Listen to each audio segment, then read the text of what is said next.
Hey, this is Scott Dikkers, and you're watching the Break It Down Show. Oh man, this is great, man. First off, I like to say this, but it's important that folks who've done something incredible hear it more often because you just don't get to hear it enough from all of us out here in humanity. Thank you, for what you've done for the last 30 years. Thank you for saying that, Pete. It's very nice of you. It's so for those that you don't know, and I guess it's possible that they don't.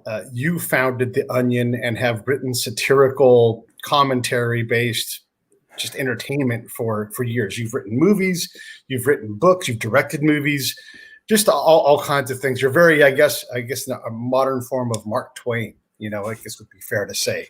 That's very high praise indeed. I've always been obsessed with doing comedy, and I'm always doing some kind of comedy or other, and worked with a lot of incredible people over the years, done a lot of various things, different people, done a couple of things on my own.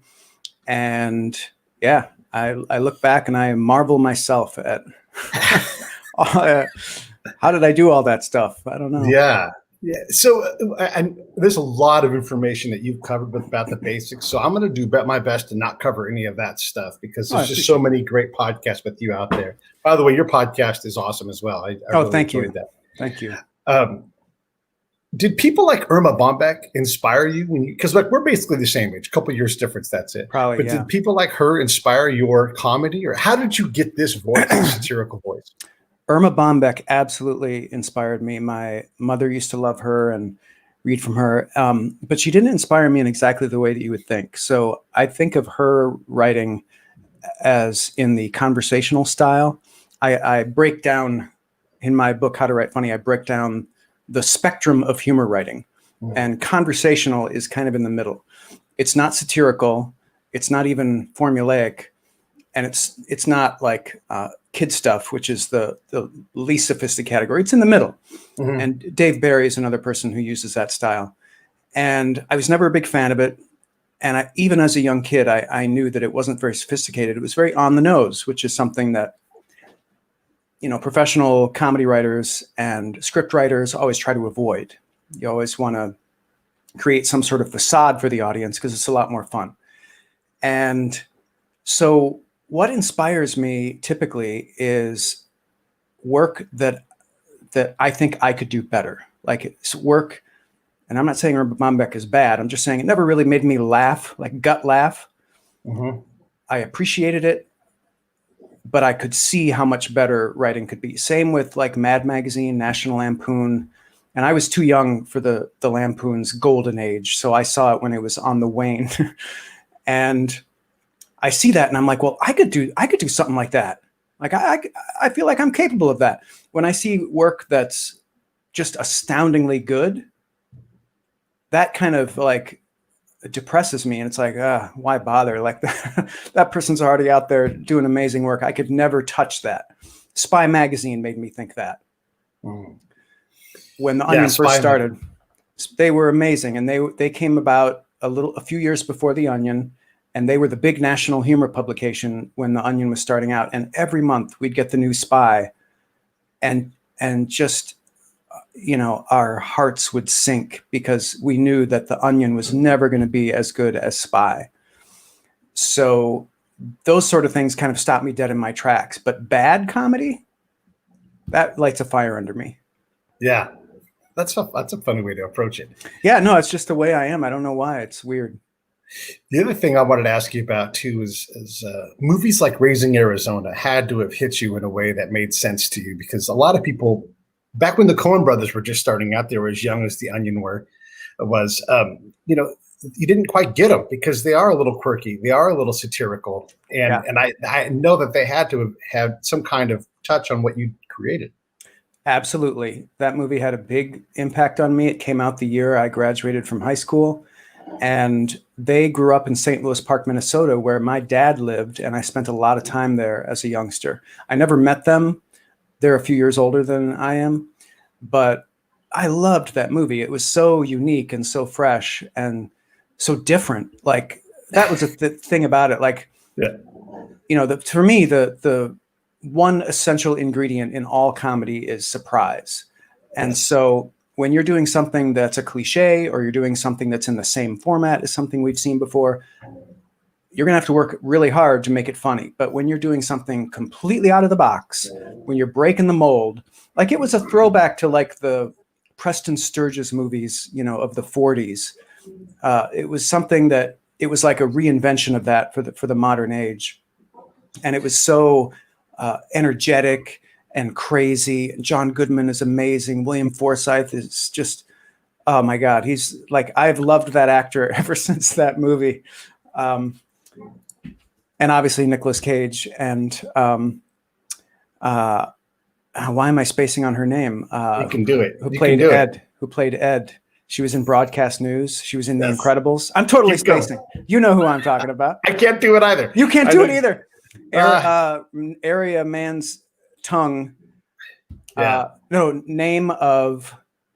Man, I can't do it. I was hoping that by you going name of that actress on the tip of area man's tongue. Well, I will find the name while we're sitting. Yeah, just Google it so we don't go crazy. Because it is terrible. Because it's contagious, right? Like that is contagious when you can't think of a name. Yeah, because I could totally pull her name up normally, and it's right there. You know, yeah, it's so funny. The other thing I wanted to ask is how does your Midwestern sensibility, and along with the Coen brothers, and I'm assuming that Irma Bombeck probably had some kind of Midwestern roots too, just because she seems that way. But totally, is that or is that something that I'm putting on you that's not fair? No, I think when I compare myself to a lot of the humor writers or comedy people who come out of the coasts, a lot of them have really different upbringings. They're moneyed. They're kind of provincial. I didn't have any of that. Like, my grandma lived in a trailer park, and we were on food stamps, and I had to work summer jobs to help out.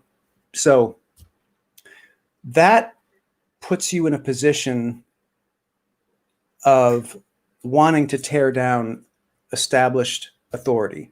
So I think it makes you a better satirist in general, because tearing down establishment, authority, things about society that are kind of entrenched and accepted as the norm, you grow up having resentment against that, and it festers really deep. So that's going to come out. And Brett Allen, by the way, hat tip to Brett Allen for hooking us up. It was a great lift. He did it. Holly Hunter was the name. Holly Hunter. Yeah. And this will not surprise you. Irma Bombeck was raised in Dayton, Ohio. I mean, it's right on the no, that doesn't surprise me at all. Yeah, yeah. When you look at how things are today, and satirical, it's a satirical goldmine, because whether or not you like President Trump, one, he definitely has a humorous bent to him, but he does stuff that just feeds comedy, whether you hate him or love him.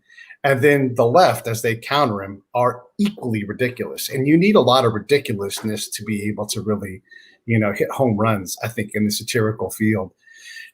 Are you able to not write something every day about what's in the news and the headlines, or are you just over it after all these years?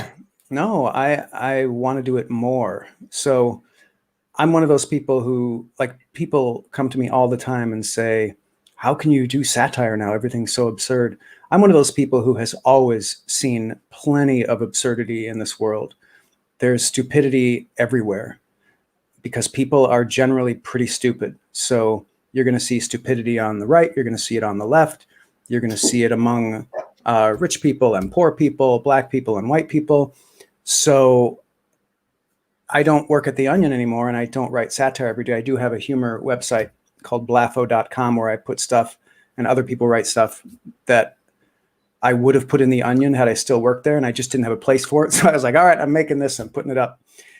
But lately, I've had so many thoughts about what's going on that they couldn't be contained simply in headlines and fake news articles. So I started crafting a novel, and it really just kind of bubbled up like a spring, and I pumped it out in about 24 days, and I just finished it yesterday. So that's kind of where my comedy energy has gone in recent weeks.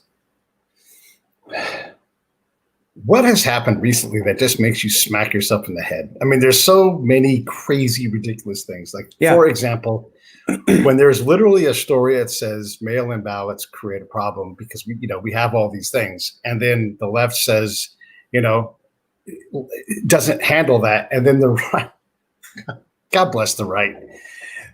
You know what? I'm going to stop.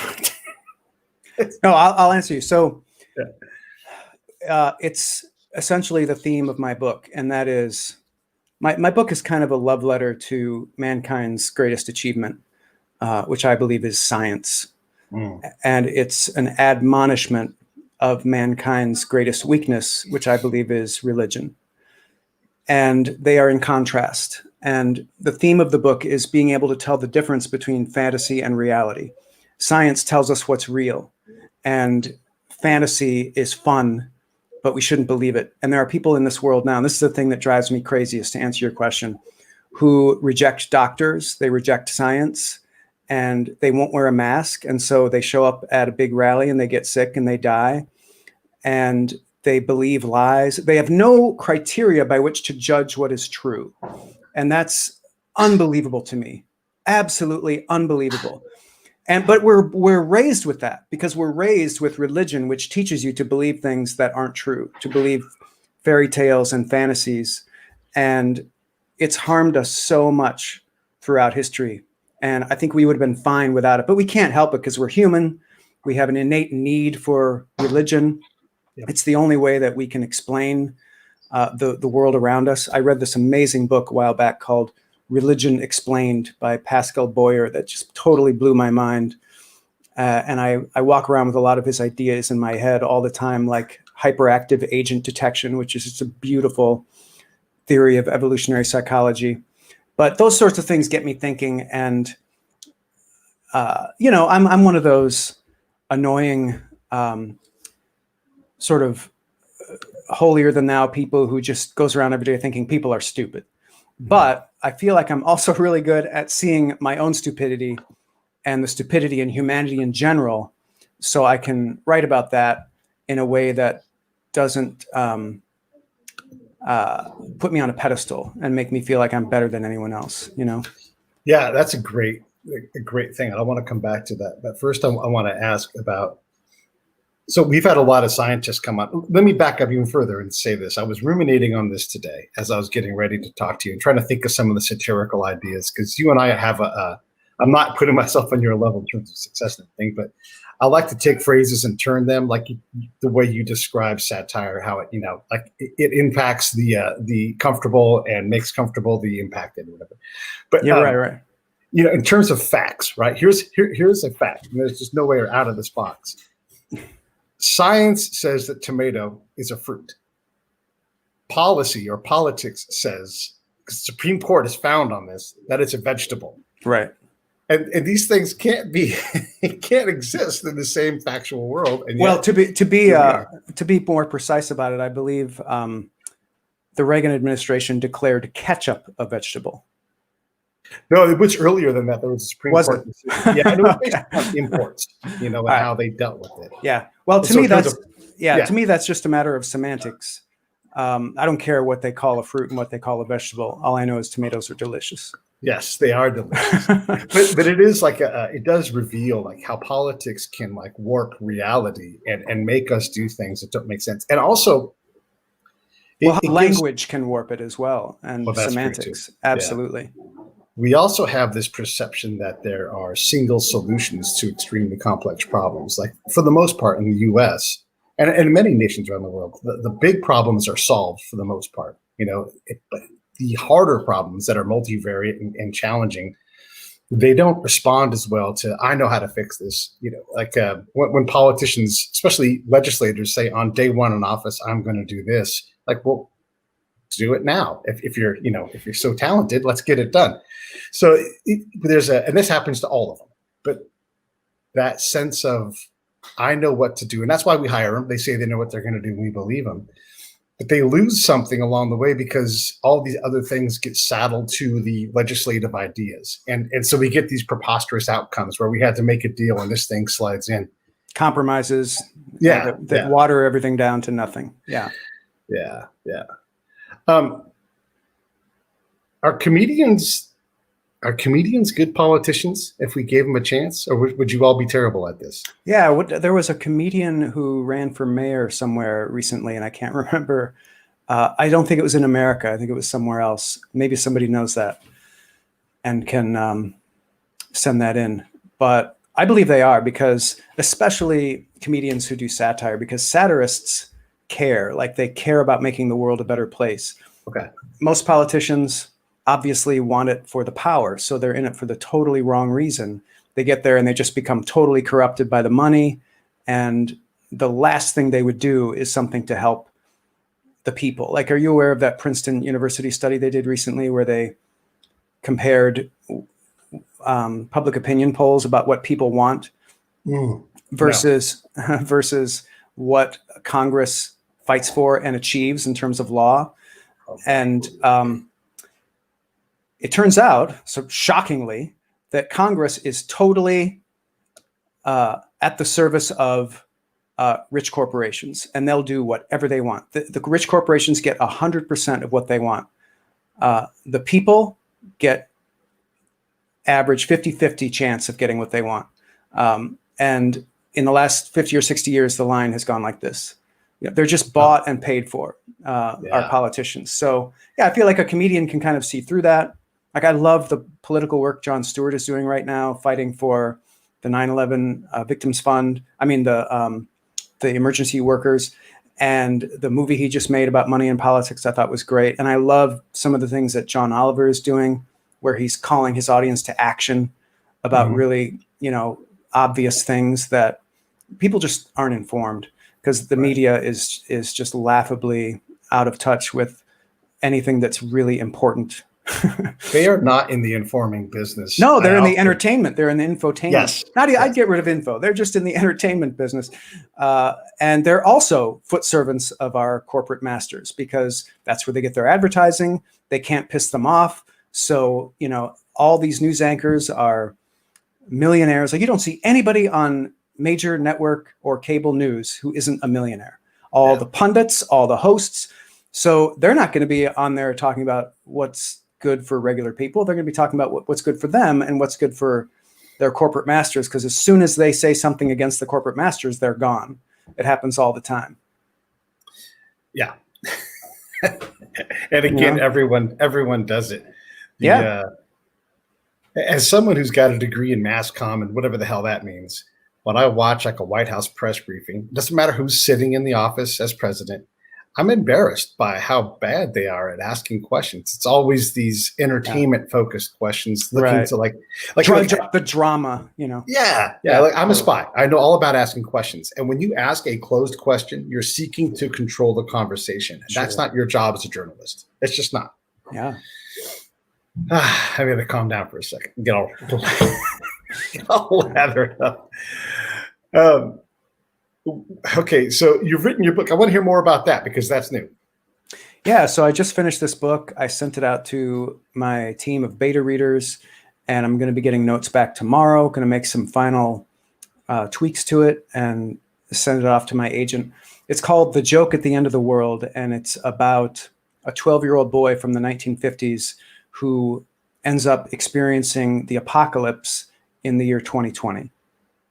So it's, like I said, it's a satirical, Vonnegut-esque journey with a lot of twists and turns that, like I said, it was the only way I could think of to encapsulate all the things that I've been thinking about with all the craziness going around.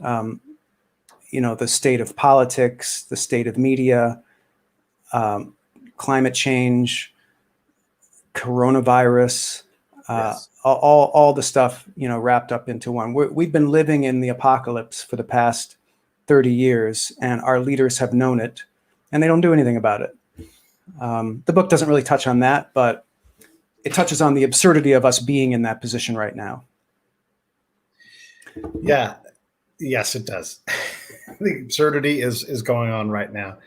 You remember when we cared about immigration and when we cared about the climate, even. I mean, just even any of these things. I don't know that we ever cared. Well, I think back in the 70s, caring about the environment was a bipartisan issue. Yeah. And after Reagan, that was kind of the turning point. The right decided, oh, we don't care about the environment. We care more about business, and they should be able to dump any chemical they want. Yes. And now Democrats have moved there too. So now they believe that corporations should dump any kind of chemical they want. And there's this fringe element on the far left, AOC, Bernie, et cetera, who are like, we should not be dumping chemicals in the environment. And everybody's laughing at them like they're crazy. That's where we're at. That's where we're at. And if we had just listened to Jimmy Carter, we wouldn't be in this situation at all. We would have moved away from fossil fuels, and we would have been using renewable energy, and we would have had a lot more time. It's funny that Jimmy Carter has improved as a president, since the 40 plus years since he's been president. Well, he was not a good president in terms of his leadership. He was quite bumbling, but his heart was in the right place, no question. And he was smart. He was a nuclear scientist, Has that been true of any president since then? Heart in the right place? No, absolutely not. Absolutely not. Everybody since then has been a stooge for corporations, in my opinion. I'm getting really radical here. That's all right. I don't mind. I'm a radical. I've always been a radical. Yeah. It's that my opinions have gotten more radical as the pendulum of the world has drifted in this other direction. Well, in the 70s, I was a normal person. Yeah. I mean, look, we all get more cynical as we get older. Yeah. Does cynicism impact your view of the world in a way that isn't useful to your art? No, cynicism is totally useful to my art. It's not very helpful in my personal life, so I try to keep a cap on it. Yeah. Yeah, because I want to be, I want to be happy and I want to have a good life. And so if I go around thinking everybody's awful and the world is awful and we're doomed, then that's no fun. I'm always struck by how often people, and I mean people as a society, how often we forget things. Like I'm sure you recall this when we last rebranded Aunt Jemima to be less offensive. She's been slowly evolving over the decades. Yeah, and so is Mr. Peanut. I mean, brands always evolve and everything. Sure. The Coca-Cola logo has gone through the same very slow evolution. Yeah, but we seem to forget that. Humans aren't built to think of things long-term. They're not built to think of long distances, long spans of time. Mm-hmm. We're built to react to emergencies. And that's very satisfying to deal with an emergency.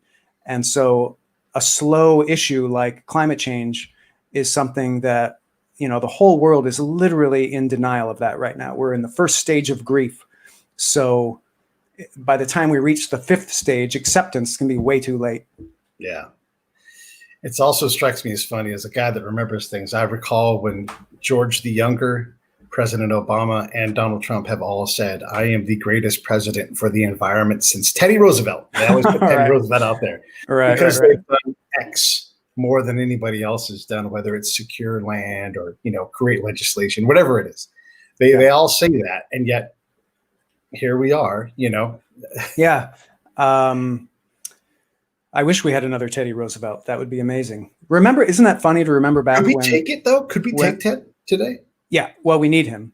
But Isn't it funny to think that progressives in that day were Republicans?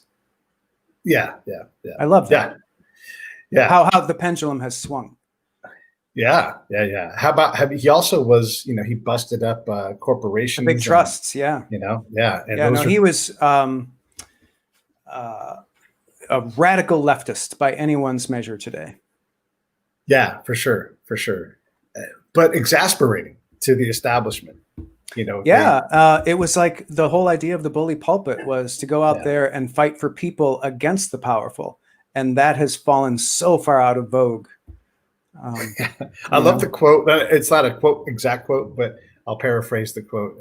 That damned cowboy is the president of the United States. As soon as we get that, someone loses their mind. Love it. Yeah, love it. One of the other things that's funny, if you have any kind of memory, is that President Trump did not invent in lying by a president, and also did not invent enriching oneself as the president. This is almost a universal value now. He definitely takes it to a new level. I'll give him that. But The Onion did a funny front page recently that was all presidents from Washington through Obama, this is when Obama was president, may have lied. And it was a picture of all the presidents in a box. It's hilarious. And I want to make sure I give a shout out, not to be competitive or anything, but the Babylon Bee writes just the best stuff. And they're doing good work. Yeah, it's hard to do Christian comedy. It's hard to do right-wing comedy, honestly, because of the whole thing you mentioned about afflicting the afflicted and comforting the comfortable. But they are doing top-notch work. I hand it to them. They manage. I wouldn't want to compare like who does it, better, but they managed to get just half a step over to the absurd and away from reality. Yeah.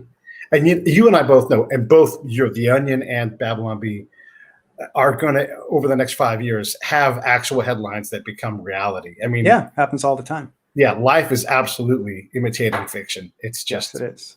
It's ridiculous. That used to be my favorite thing when Onion headlines would come true later. There's just nothing more satisfying, because in comedy, you always operate under the assumption, under the truth, the fact that anything you create, anything you write or concoct in your head to be funny is never going to be as funny as real life, because real life has the best humor. You just can't compete with it when real things happen. So when you write something and then it does happen in real life and it's funny, it's like that's kind of the gold standard, the holy grail of comedy writing. There's one of the things I like to try to do is get some of these, I'll call them villains, on the show, so I can humanize them a little bit and understand them. Some dramatic villains that we have in the zeitgeist are Nazis, Hillary Clinton. Like, nothing in reality of what's thought about her is what she actually is. She's become this mega uber bad guys. Any of the prime senators, whether it's Senate majority leaders or the minority, all of those folks are made into such. It's the WWE with the characterization of, Harry Reid or Chuck Schumer or any of these guys, right? Like, they're all just preposterous in how we see them. Yeah. Does that in any way benefit us, or is it good for the soul because we can look at him and make jokes? Mitch McConnell. I mean, how can you not look at that guy and think anything other than what a fucking asshole? I mean, it's. Yeah. He's so brazen about his devotion to his donors. Like, it's just brazen. Yeah. And it mystifies me that people vote for that. I just don't get it. But Hillary Clinton is no different. She's just a foot servant for the establishment. And I think way deep down in her black little heart, there's room for, helping children, which she once did as a young woman. Those things are so long gone. And once people get to a certain level of power, I think it's just hard for them to connect back. So you see people like her, Nancy Pelosi. What is Nancy Pelosi's net worth? It's like $400 million. Yeah, nothing. Like, nothing that's just like how does a person like that even, and the fact that she calls herself the resistance and she does these play resistance things like ripping up Trump's speech, but meanwhile her house like votes for everything Trump wants. Like, I don't understand it. It's the Democrats and the Republicans are the same and they're not on our side. So I think it's fine that we make them out to be villains. Of course they're human beings. Yeah. But they're human beings who live in such a twisted context that regular people like us could never hope to understand what that's like and how that warps your brain to have that much money and that much power. Like, that's corrupting. There's no two ways about it. We know that. Is there anybody you're confident in voting for president? Like, any of the candidates at all? Yeah, I was a Bernie guy and I wanted Bernie to win. I don't think he fights hard enough, and I don't think he's a good charismatic leader. But for me, he was right on every policy. He was Teddy Roosevelt. He believed essentially in the same stuff, and in Theodore Roosevelt. I'm sorry, in Franklin Delano Roosevelt. So those are two of our greatest presidents. We've totally forgotten why they were great and what they did. And the fringe minority that was against them at the time is now the majority. So, the establishment beat Bernie for the second election in a row. It was sad to see. Yeah. So, yeah. And if AOC ever runs for president, I'm 1,000% on board. I love her. Is Bernie too old? Biden too, Trump too, but is he too old? And no, he has his rich? wits. He has his wits. He's the poorest member of Congress. He's about as rich as my dad. He has like $1 million in retirement. He's a normal person, you know. AOC is a normal person. She was a bartender 4 years ago, and I like that. Yeah. That's what makes them sensible. Trump has been eating with a gold spoon his entire life. He doesn't have any connection with regular people. And yet he takes on all of these orphan causes, like closing the loop between federal and Native American jurisdictions to get all these kids that are getting scooped up. He's written a lot of EOs for veterans. Like, he takes on these things. You're like, I can't reconcile like his passion for solving these little problems or whatever it is, if it's passion or whatever, but it's not pandering. Like if it's like helping human trafficking be reduced, so how do we reconcile these things? Because we tend to take the scale with President Trump and just bam, put it all on the side of negative and then there's no chance for positive, but he does do things where you're like, I like to post them like, here's a win. And then no, we can't have a win. All the comments after that, but there are things. How do we reconcile this?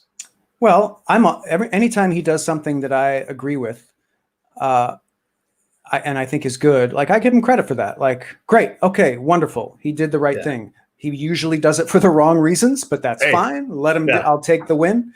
But for me, it's a matter of just recognizing that every human being is a bungle of contradictions. That's just who we are. That's what we are.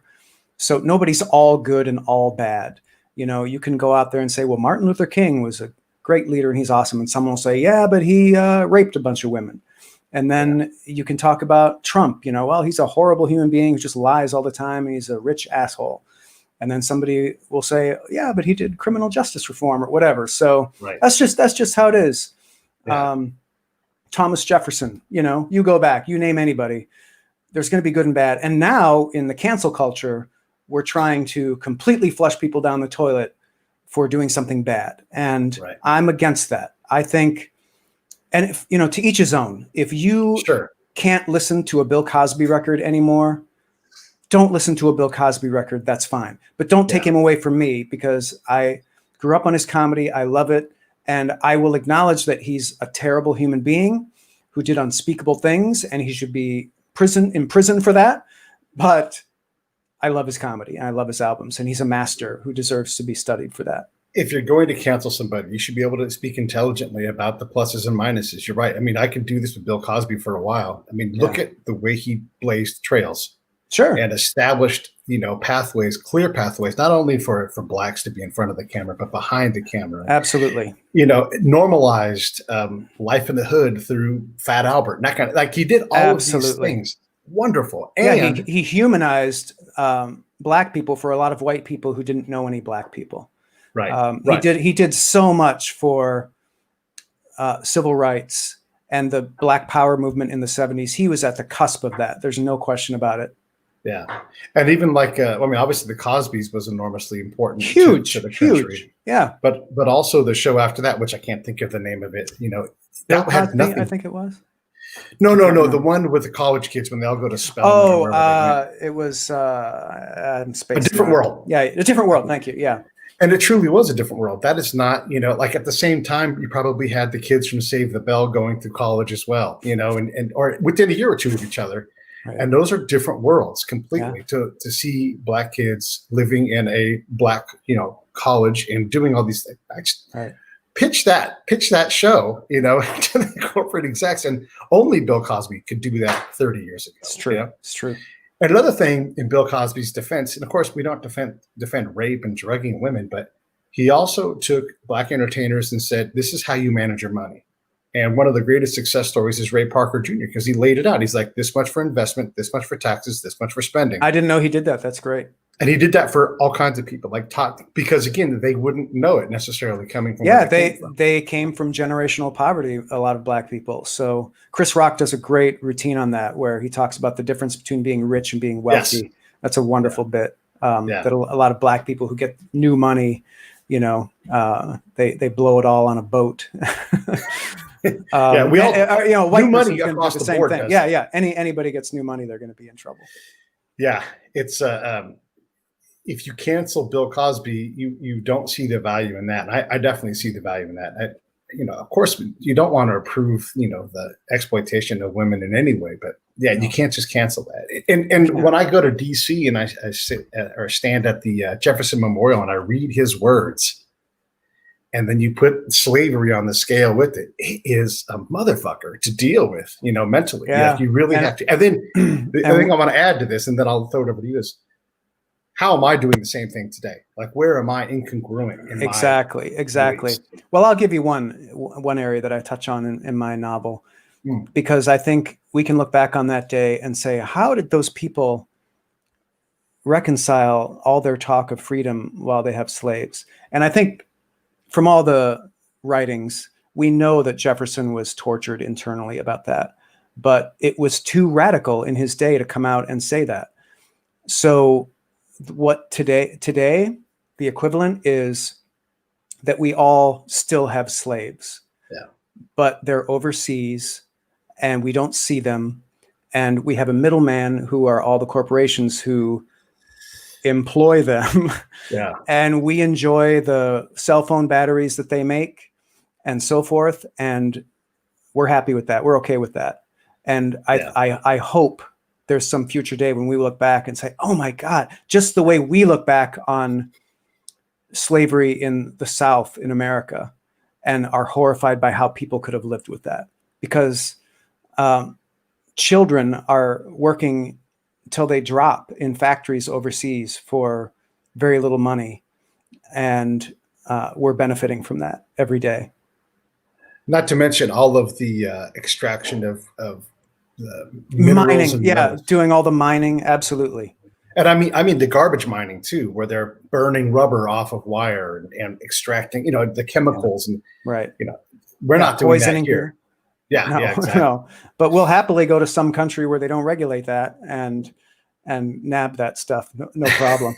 Well, I don't want to pay more than $1,000 for my iPhone now. Come on. Exactly. You don't want to pay what something's worth. Like that's exactly what the Southern slaveholders argued. They were like, well, we're making good money. Like, you can't expect me to pay them a living wage. Like, I wouldn't make any money. Same exact argument. But to us, no, we haven't learned a thing. Because to us, we'll say, well, I'm not going to pay $56 for a gallon of gas. That's absurd, you know? But what's the cost of that gallon of gas? Well, we're destroying the entire world. That's the cost. And it's worth a lot more than $3.50. And to be fair to the South, if you sent bales of cotton north that were 3x the cost of the other guy's bale of cotton, they wouldn't have bought tobacco, they wouldn't have bought it, and they would have said, "Find a way to drive the price down." Oh, okay, absolutely. So the guy with all the slaves is gonna succeed while everyone else fails. So you know that's one of the problems of capitalism, no question about it. Given our current environment politically, could we even solve a problem? Could we pass an amendment and get it through? Are we just as guilty? No, impossible. An opinion like that would be absurdly radical at this point.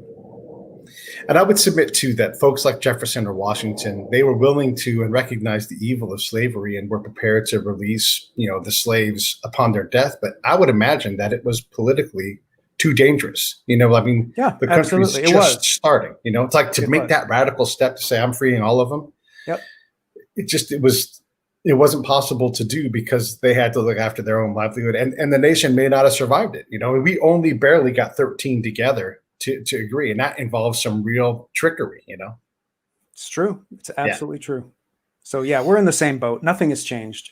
Nothing has changed. Solving different problems, but still the same. And these are Grecian problems too, and Sumerian problems. Nothing has changed. Yeah, they're human problems. And we have created so many of these problems by virtue of the fact that we evolved the way we did. Like we have certain failings that are inherent to us. And we're always going to have them. Like maybe under the right circumstances in 2 million years will evolve different characteristics, but I don't think we're going to be here that long. And in the meantime, happy to make fun of those foibles with my satire. Yes. Well, you get to play with the pendulum no matter where it is, you know. Yeah, And you totally I don't do. know that it ever rests in the middle, but it definitely. Almost never. Yeah. Yeah. When I think about, you know, like the political pendulum, whatever, the balance that we create, there's a problem with the basic nature of our country, and is that we are as diverse as any, and we self-select our diversity. People come here from all over the place, which is wonderful, except for diversity and unity are basically antonyms. And so we look at places that are not diverse, and they're able to move in one common direction because they have a lot more unity than we do. Yeah, I thought about that a lot, and I like the phrase "divided we stand." I was thinking of that during 9/11 because, like, so many people are different, and they come from different backgrounds. They have different beliefs and opinions, but that doesn't mean that we can't find a common cause.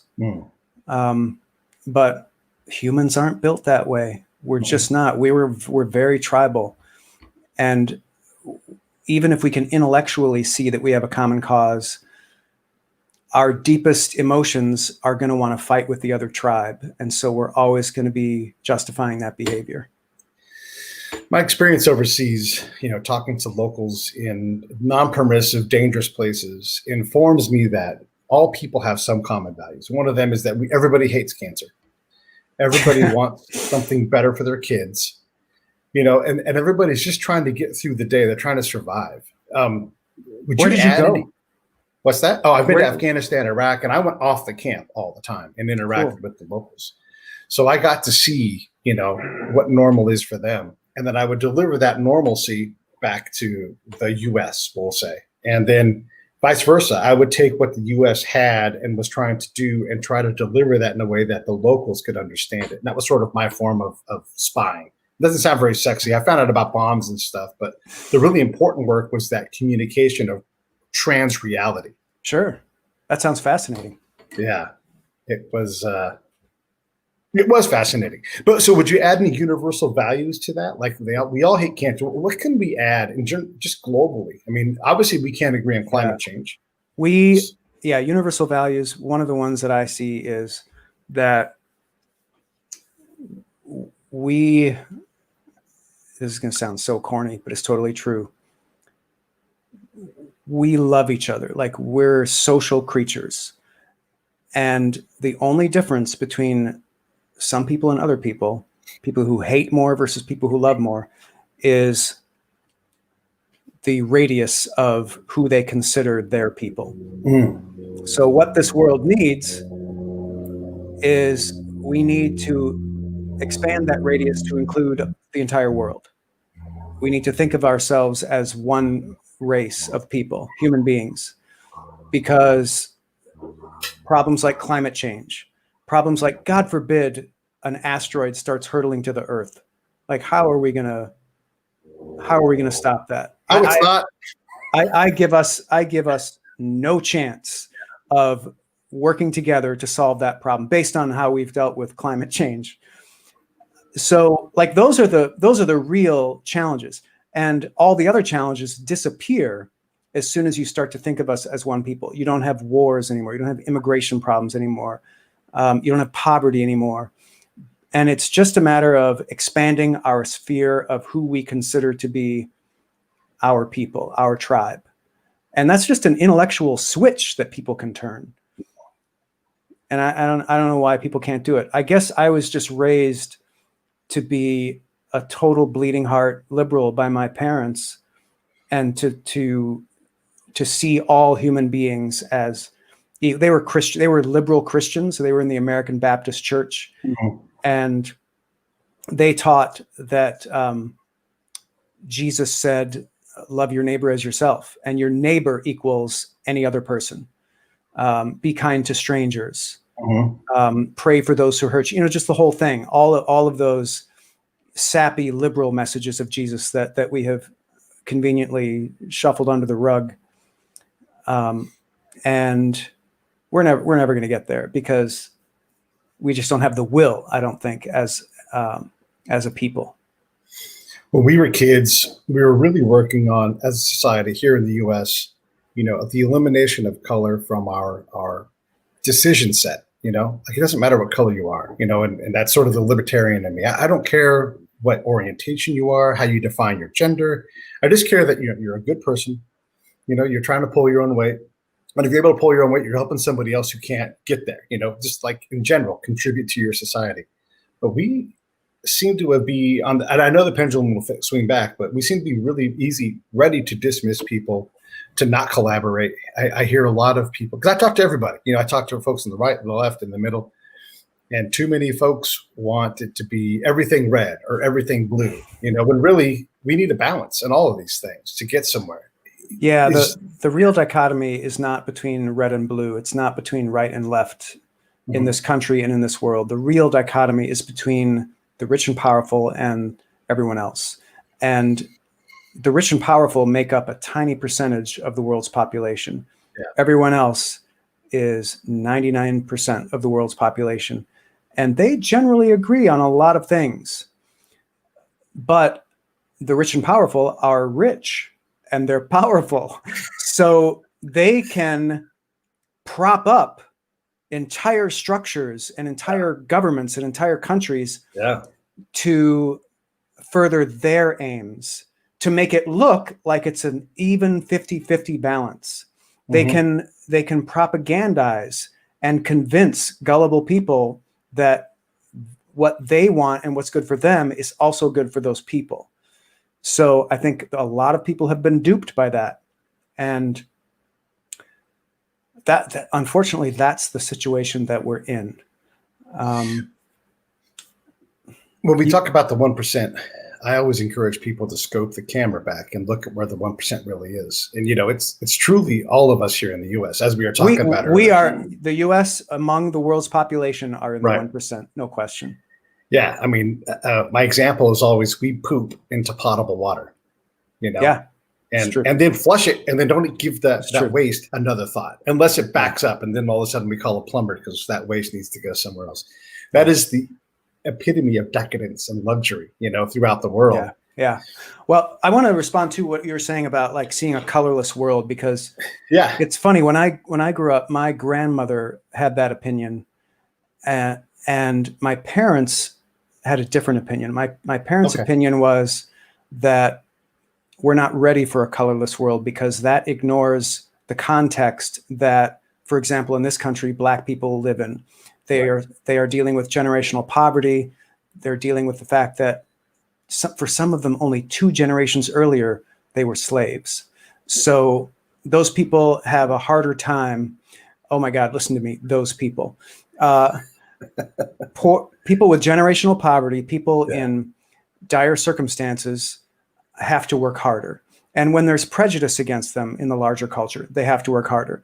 So I like that we're in what I like to think of as a post there is no color world, where we are all now learning that context, and that context is important because we aren't equal. Some people have more privilege than other people, and we have to accept that and work within that context.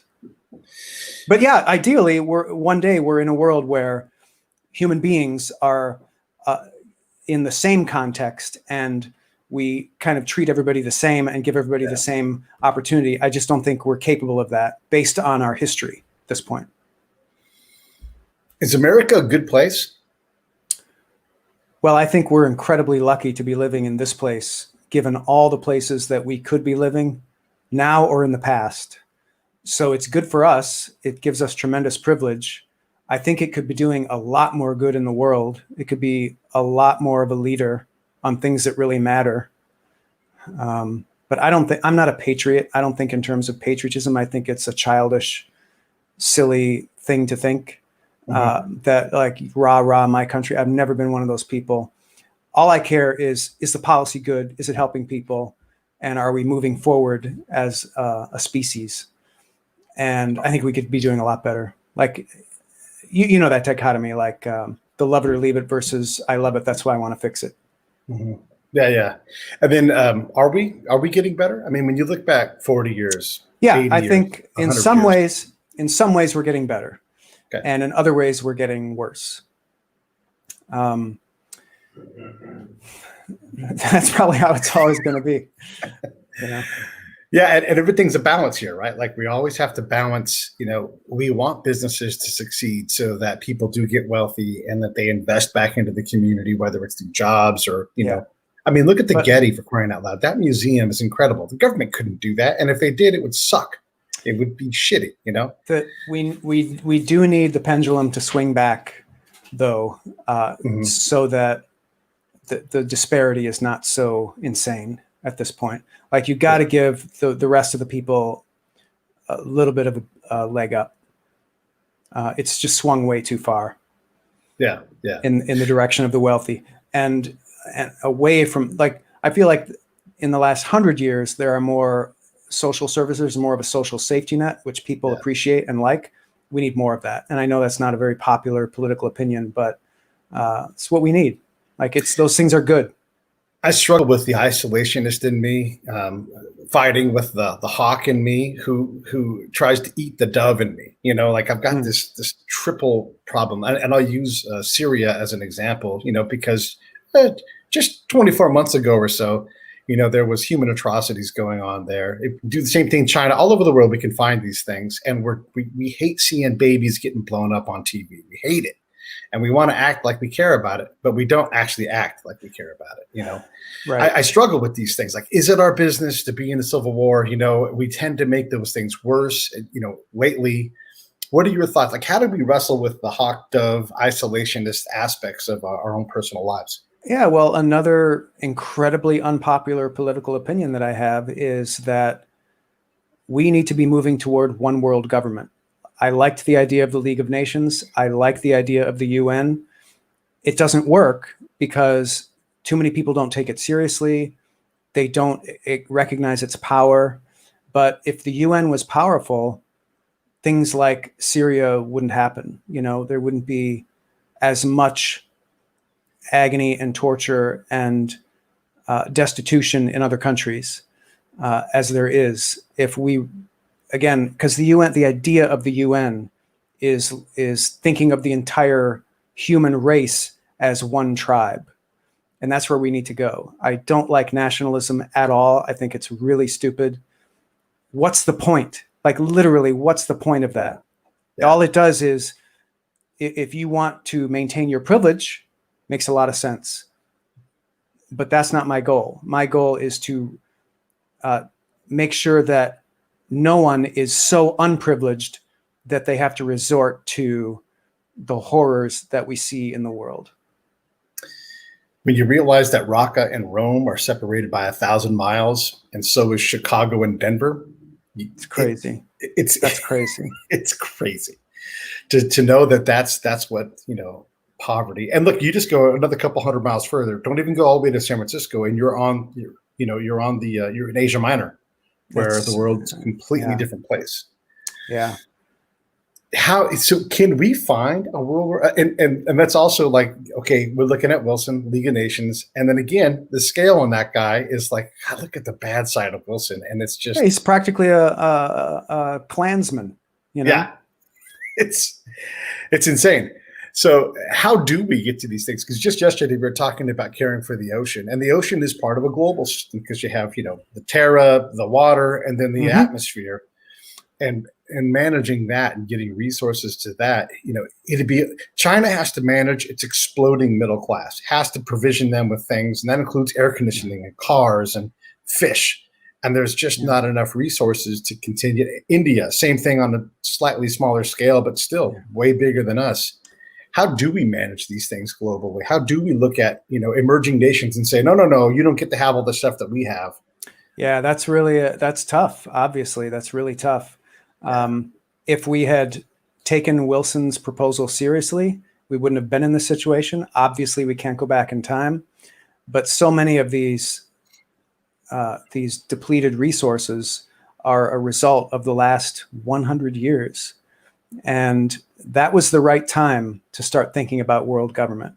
It's too late now because the ocean is dying. Tuna is going to go extinct. And we're going to be in trouble when the ocean dies. We don't care about the ocean right now. We don't care that it's acidifying. Doesn't affect us, we don't think.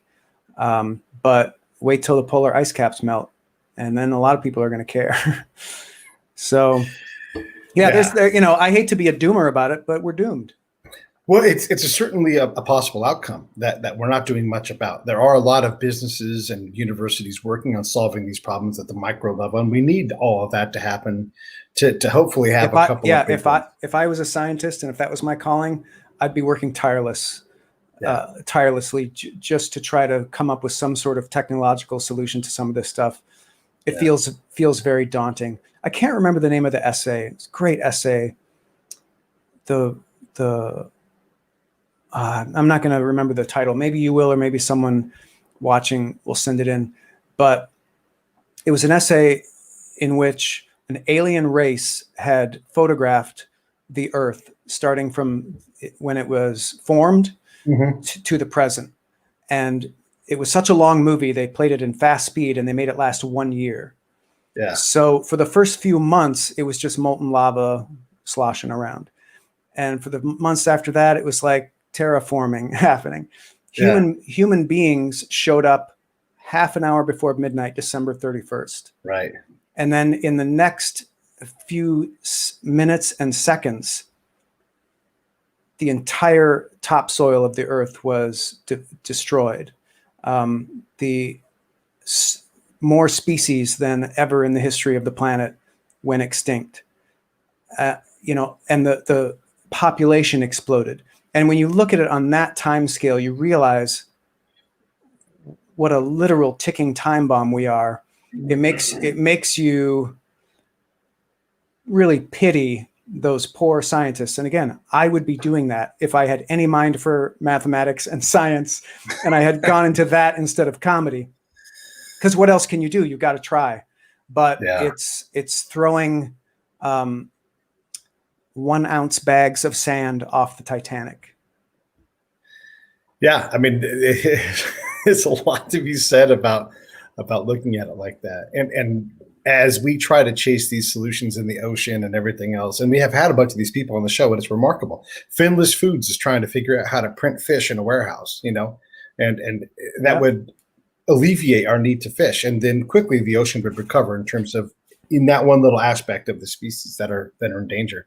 Yeah, but also, it's just these problems are damning. They're huge. We're also working on being able to live indefinitely, and we're knocking on the door of 130, 150, 300 years. Yeah, that strikes me as counterproductive at this point. Yeah. And if you've read Gulliver's Travels, you go to the last segment, the last travel, when he goes to that world where the immortals the horses. I don't know. It's the one where they have like the dots on their head, and they get to be 500 years old, and they slowly lose their minds. His very last world, I think. Yeah. And we think about the big and the little, but you forget the rest of the book, where it's like, you don't really want to live forever. You want to have your time, do your work, and then get out. Yeah, he really lets go and gives you a piece of his mind by the end of that book. Hey, one last question. Who cracks you up today right now? Who just makes you laugh and you just love it? I like Wanda Sykes. I like Bill Burr. And I like Chris Rock. And those are the current ones. There's a lot of like classic stuff that I like, but those are the people working now who I think are at the top of the game, and they make me laugh. They're all stand-ups. Isn't that interesting? Yeah, Will Ferrell. I like Will Ferrell's movies. Yeah. He cracks me up. Have you seen Eurovision? Melissa McCarthy, I think, is amazing. Yeah. I've not seen Eurovision. What is that? Oh my God. Oh, it's on Netflix, and it's his latest movie, and I'll check it out. I can't wait to see it. It's so good, especially if you know about the Eurovision, like their Star Search thing they do every year. All the European countries submit songs. I can't wait to see it. It's hilarious. Thanks for the tip. There's too many movies and TV shows now. You can't even keep track of them all. I'll hear about a new TV series that's been out 3 years, and people say, "Oh, it's a great show." Yeah, I've literally never heard of it. There's just too many. Hey, everybody, try to get Scott's book. He's got 3 of these things, How to Write Funny, but this one's called How to Write Funniest, the book 3 of your serious step-by-step blueprint for creating incredibly, irresistibly successful, hilarious writing. I put a link there in the show notes. I'll put one in the podcast notes as well. Thanks for the plug, Pete. Yeah, listen, The Onion is, man, it's such a gem. And I appreciate you kind of going off script with me and talking about where you're at, because we need more of these conversations, not less, because we don't have to agree to get along, and we can all work on the things that we can agree on, Absolutely. And I like when I see that, when I see like somebody like Matt Gaetz partnering with somebody like AOC, that's very encouraging to me, because there is common ground on some things. And tolerance is a virtue, and it's not easy. It's easy to hate what you don't like and what you don't know, but that doesn't get you anywhere. That just creates intolerance. You can't put intolerance into the machine and expect to get tolerance out. Right. Yeah. That does not work at all. Well, listen, I've taken an hour of your time. I really appreciate it. Thank you so much. Come back and do another one with me. Yeah, I'd love to. Thanks, Pete. Okay. I'm going to turn off the thing here. Stand by.